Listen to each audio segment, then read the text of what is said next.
I needed a clock, so I went to Home Depot. I wanted a big analog clock to put on the wall. Something about a big analog clock up on the wall gives you a different perspective on time than the digital one on your device or in the lower corner of your PC. I walked into Home Depot, but even though I only needed a clock, I grabbed a cart, perhaps because I was in a lazy mood and didn't want to walk in, grab a clock, and walk out. Perhaps because my subconscious could predict the future better than I could. Who knows? But even though I only wanted one thing, I felt kind of comfortable just wandering up and down the aisles, looking at all the various things. I was in the bathroom fixtures aisle when this woman approached me. She walked up like she thought I worked there, like she had a specific question to ask. When strangers approach another stranger for no obvious reason, they tend to project a different kind of energy. But after a few steps, I had to update my assumption about her. She didn't look at me like she was going to ask where the plungers were. She looked at me like she knew me, a smiling look of recognition, which of course leads to a potential paradox. She was easy on the eyes, and anybody who is easy on the eyes, walking up with an open posture and a smiling face, almost necessitates a reciprocal response. On the other hand, it could be awkward if she realizes halfway through the conversation that she's made a mistake. Something like that could leave a bad taste in your brain. Of course, there's always the option that she's a master con artist who is going to steal my liver.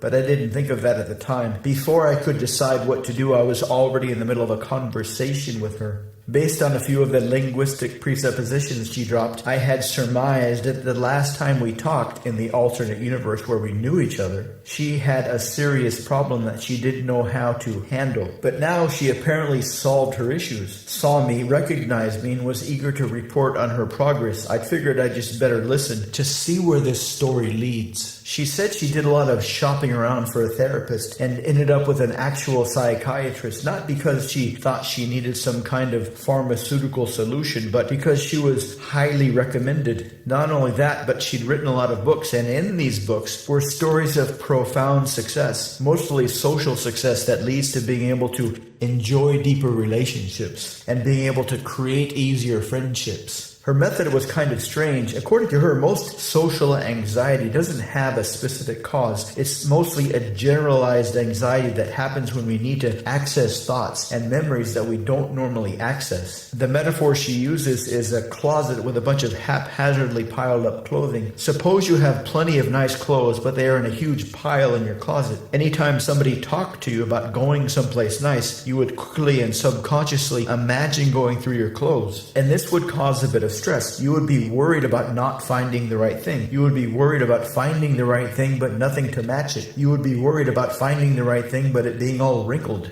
Inside this metaphor, the solution is simple. Get those people who come to your house and put in one of those closet organizers. When you do that, just looking at your clean and organized closet will give you a good feeling. Later, if somebody asks you to go out, you can imagine all the good feelings as you stand in front of your well-organized closet and pick the best thing. She'd created a hypnotic process that does the same thing with your thoughts, to go through and categorize and dust off all your old thoughts and memories, to create a kind of mental thought organizer. So when somebody wants to talk to you and you suspect you'll need some thoughts from deeper in your imagination, you can easily look inside your mind and find the best ones to use. She told me it was incredibly easy after the process. She went from being an introvert with a high amount of social anxiety to a very socially confident extrovert. She was able to remove all shyness. She felt totally comfortable being able to start conversations with strangers. She felt totally natural being able to talk to anybody about anything. She said it was totally easy for her to keep a conversation going.